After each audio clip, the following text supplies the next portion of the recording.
बिस्मिल्लाहिर्रहमानिर्रहीम। अस्सलाम वालेकुम डियर स्टूडेंट्स, कैसे हैं आप लोग? उम्मीद है आप लोग खैरियत से होंगे। स्टूडेंट्स, प्रीवियस लेक्चर में हमने नॉर्मल डिस्ट्रीब्यूशन का इंट्रोडक्शन, उसकी डेफिनेशन और उसकी प्रॉपर्टीज़ जो है वो वन बाय वन डिस्कस की थी।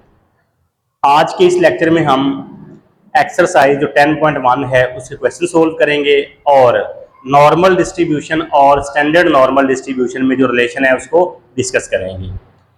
ये है जी हमारे पास नॉर्मल डिस्ट्रीब्यूशन। इसका पीडीएफ प्रोबेबिलिटी डेंसिटी फंक्शन होता है 1/2 pi under root sigma e की power -1/2 into x minus mu over sigma का होल स्केयर। नॉर्मल डिस्ट्रीब्यूशन का जो मीन होता है वो म्यू होता है। म्यू से क्या मुराद है कि नॉर्मल डिस्ट्रीब्यूशन में म्यू की वैल्यू -इन्फिनिटी से +इन्फिनिटी तक हो सकती है। मतलब माइनस में भी आ सकती है और प्लस में भी आ सकती है। और जो वेरिएंस है सिग्मा स्केयर का आंसर जो है वो 0 से बड़ा होगा, 0 से बड़ा होगा और 1 से भी तकरीबन बड़ा होगा। लेकिन जो स्टैंडर्ड नॉर्मल डिस्ट्रीब्यूशन है उसका जो पीडीएफ होता है वो होता है F of G 1/2 pi under root E की power -1/2 G square. Standard normal का जो मीन होता है वो 0 होता है और वेरिएंस 1 होता है। अब आपको कैसे पता चलेगा जो डिस्ट्रीब्यूशन है वो नॉर्मल है या स्टैंडर्ड नॉर्मल है? अगर तो नॉर्मल होगी तो फिर आपको इस तरह का पीडीएफ दिया होगा, म्यू सिग्मा की वैल्यू दी होगी, 0 और 1 के अलावा होगी। अगर स्टैंडर्ड नॉर्मल है तो उसमें फिर मीन 0 होगा और वेरिएंस 1 होगा। नॉर्मल में आपके पास जो रैंडम वेरिएबल होगा वो x होगा, स्टैंडर्ड नॉर्मल में जो रैंडम वेरिएबल होगा वो z होगा। इस डिस्ट्रीब्यूशन से हमने ये स्टैंडर्ड नॉर्मल बनाई है। कैसे बनाई है? उसने किया जी, लेट कर लिया कि z जो है ये इक्वल है x minus mu over sigma के, और म्यू जो है वो 0 के इक्वल है। सिग्मा स्केयर जो 1 है तो सिग्मा भी किसके इक्वल होगा? 1 के इक्वल होगा। अच्छा जी, इसमें पुट करें जरा, x म्यू सिग्मा की जगह पे क्या आ जाएगा? z is equal to 1/2 pi under root, sigma की जगह पे क्या आ जाएगा? 1 e की power -1/2 x minus mu over sigma की जगह पे क्या आ जाएगा जी? z और इसका स्केयर। तो ये देखें जी, ये नॉर्मल से स्टैंडर्ड नॉर्मल बनी। इस तरह जी नॉर्मल से स्टैंडर्ड नॉर्मल डिस्ट्रीब्यूशन बनाते हैं। अब जो एक्सरसाइज हमारे पास 10.1 है ना, उसमें जो क्वेश्चन हम सोल्व करेंगे वो करेंगे स्टैंडर्ड नॉर्मल से। अब स्टैंडर्ड नॉर्मल बनाते क्यों हैं? नॉर्मल जो है उसकी प्रोबेबिलिटी को कैलकुलेट करना थोड़ा मुश्किल हो जाता है।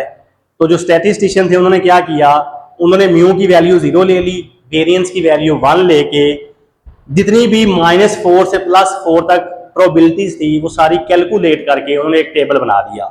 मतलब 0.01, 0.02, 0.5, 1.5, 1.3, इस तरह 0 से लेके +4 तक भी सारी प्रोबेबिलिटी कैलकुलेट कर ली, और 0 से लेके -4 तक भी सारी प्रोबेबिलिटी कैलकुलेट करके एक टेबल बना दिया।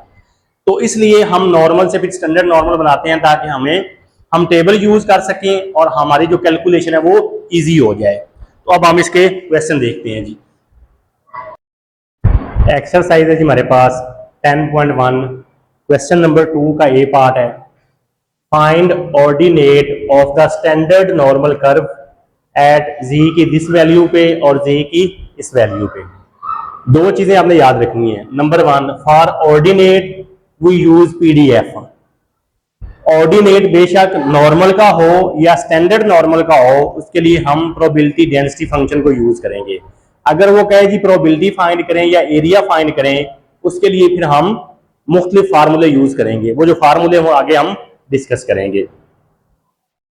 अच्छा जी, नंबर 1 पे है जी z इज इक्वल टू 0.64। तो सबसे पहले तो हम पीडीएफ लिखेंगे स्टैंडर्ड नॉर्मल का, जो इक्वल होता है 1/2 पाई अंडर रूट ई की पावर -1/2 जी स्केयर।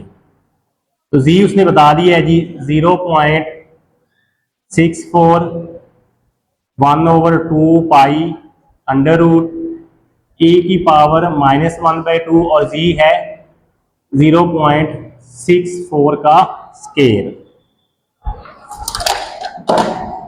करें जी इसको सोल्व। 1/, पाई की वैल्यू आपको पता है जी क्या होती है 3.1416, 22 डिवाइडेड बाय 7 मल्टीप्लाई बाय 2 और इसका ले लिया जी रूट। तो ये आपके पास आ रहा है जी 2.507। क्या किया है, पाई को 2 से मल्टीप्लाई किया है और साथ ही उसका रूट भी ले लिया है, e की पावर।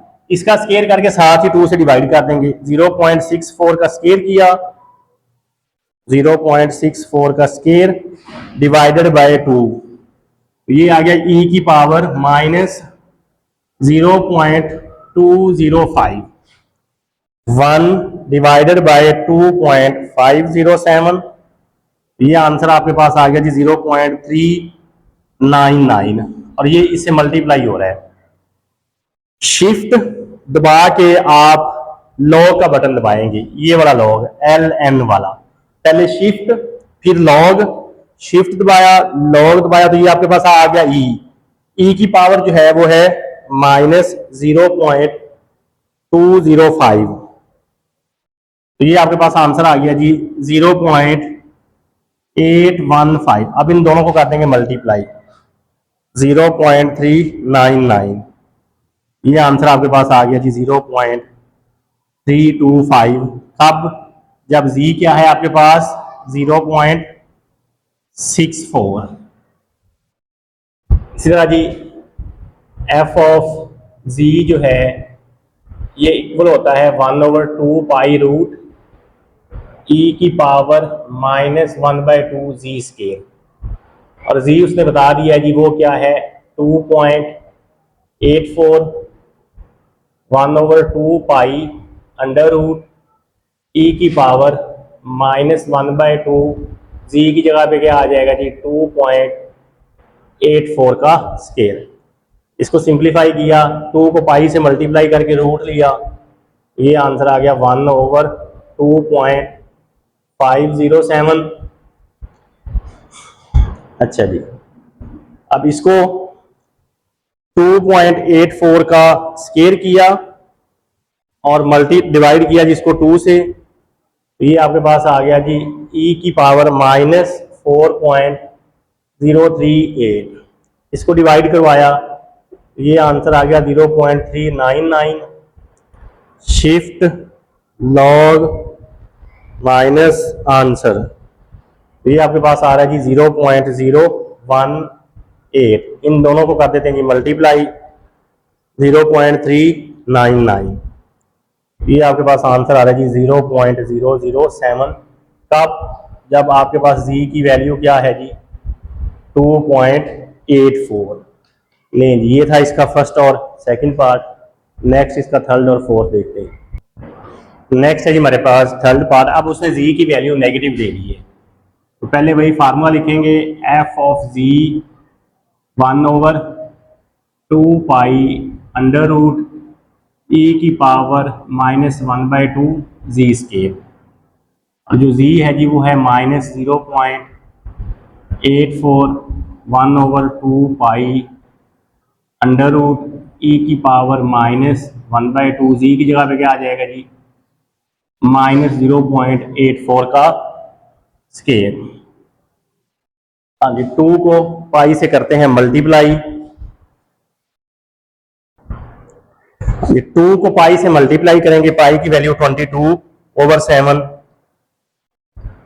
मल्टीप्लाई बाय 2, और साथ ही आपने इसका रूट भी ले लेना है जी। तो ये आंसर आपके पास आ गया 2.5071 ई की पावर। इसका स्केयर करना है, जब हम स्केयर करेंगे तो ये माइनस खत्म हो जाएगा। 0.84 का स्केयर किया और उसको डिवाइड किया जी 2 से, तो ये आंसर आ गया -0.3528। 1 को डिवाइड करवाया 2.5071 से, तो ये आंसर आपके पास आ गया जी 0.3989। शिफ्ट दबाएंगे, उसके बाद नेचुरल लॉग जिसके ऊपर LN लिखा हुआ है वो आपने दबाना है, वो दबाएंगे तो आगे लिखेंगे -0.3528। तो ये आपके पास आ गया जी 0.70 0.27। इसको मल्टीप्लाई किया 0.3989 से, तो ये आपके पास आ गया जी 0.2809, और एफ की वैल्यू है आपके पास -0.84।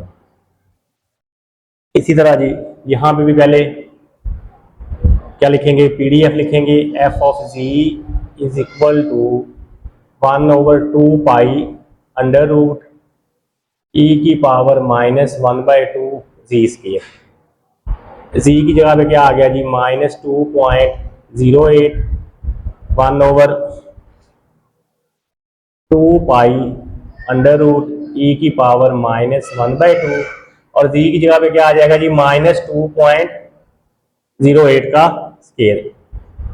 इसको मल्टीप्लाई करके साथ ही इसका रूट भी ले लिया, ये आपके पास आंसर आ गया जी 2.5071। अब जब स्केयर करेंगे तो ये माइनस खत्म हो जाएगा, 2.08 का स्केयर किया और डिवाइड करवाया जी इसको 2 से, तो ये आ गया -2.1632।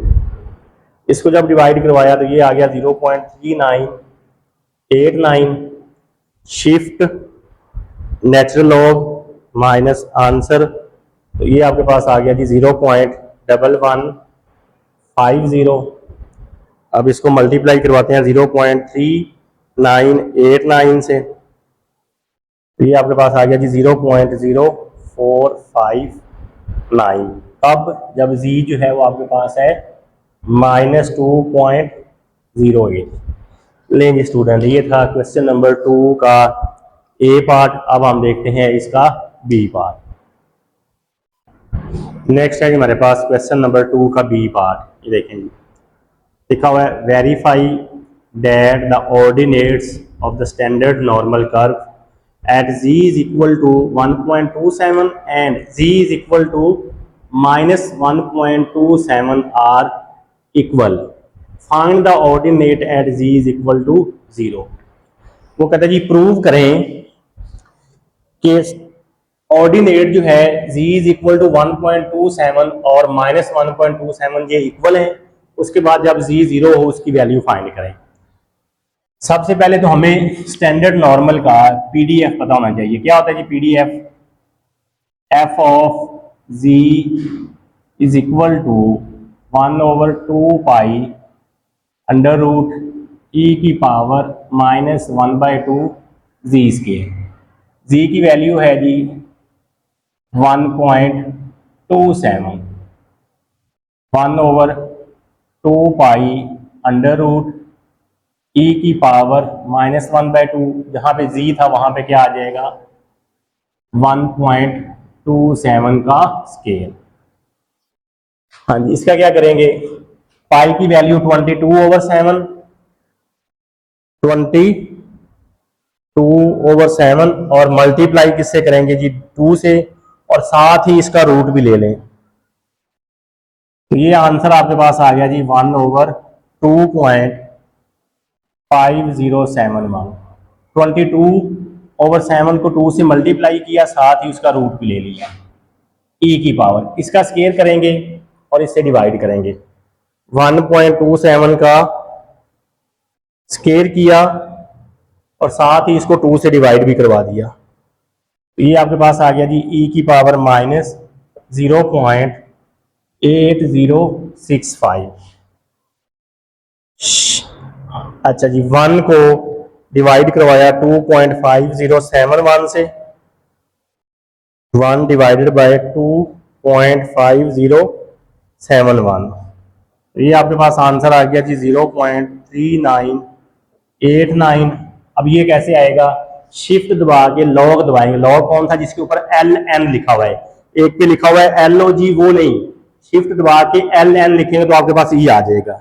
शिफ्ट दबा के वो लिखा, उसके बाद ये आंसर जैसे है वैसे लिखने -0.8065, तो ये आपके पास आ गया जी 0.4464।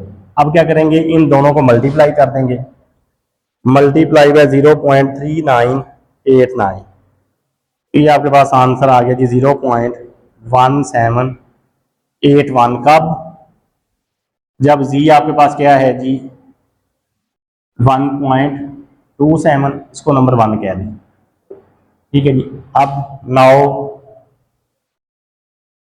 z इज इक्वल टू -1.27, इसी इक्वेशन में पुट कर दें जी, f of -1.27 is equal to 1/2 pi under root e की पावर -1/2, और g की जगह पे क्या आ गया